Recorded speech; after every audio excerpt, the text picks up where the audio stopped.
Baruch Hashem, I have the schutz again to be back on NVZ Studios.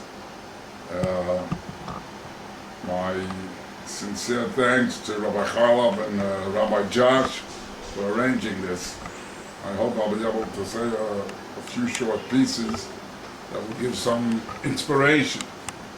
The first piece is on Hashas Matos.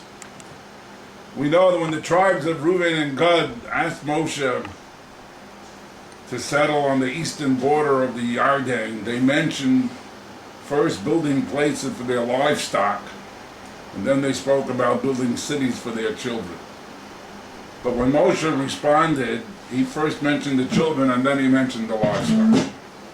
Rashi brings in the Chazal that the Chazal said that the tribes were more concerned for their property than their sons and daughters, because they mentioned the livestock before their children.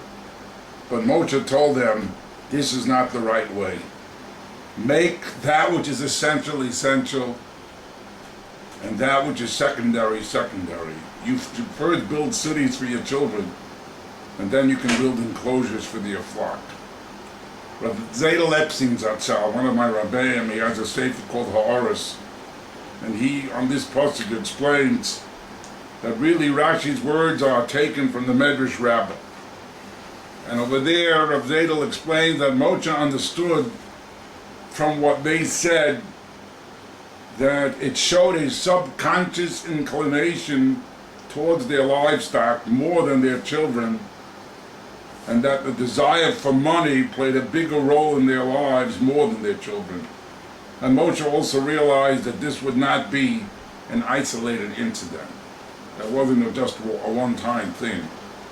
But the fact that it came out that way showed that in every question throughout life, their main concern and decision will be dependent on money.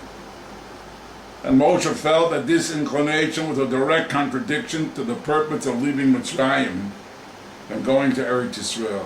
The main reason for going to Eretz Yisrael was first and foremost the spiritual, and only after that the livestock can play a role. Therefore Moshe had to teach them this lesson as a prerequisite for the final redemption. Rabbi Epstein brings down very interestingly that we find a similar lesson by the ceremony of the Pidyon Habay, the redemption of the firstborn. There's a very puzzling dialogue between the Kohen and the father of the child. The Kohen asked the father, which would you prefer, your son or the 5 shekels? And the father responds, my son, and the Pidyon Habay proceeds. Reb Zedel asked that this question that the Kohen asked the father seemed to be quite puzzling. Is it possible the father would agree to sell his son for 5 shekels? I know some people would say, well, maybe after the kid grows up he would rethink it, but in all seriousness, this is a very interesting question. Why would the Kohen even have a havamina that the father wants to sell his son for 5 shekels? There's no question that he wouldn't sell him for that, especially for such a paltry sum as 5 shekels, maybe 100 shekels. There's something to talk about. So what lies behind this strange dialogue?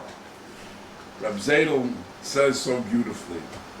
The exchange of words between the Kohen and the father is an important lesson in Chinuch. The Kohanim were the ones who were supposed to be the ones who taught the nation the ways of Hashem. And the Kohen is conveying a very important lesson in Chinuch to the father. He lets the father know from now on that by any question, any move,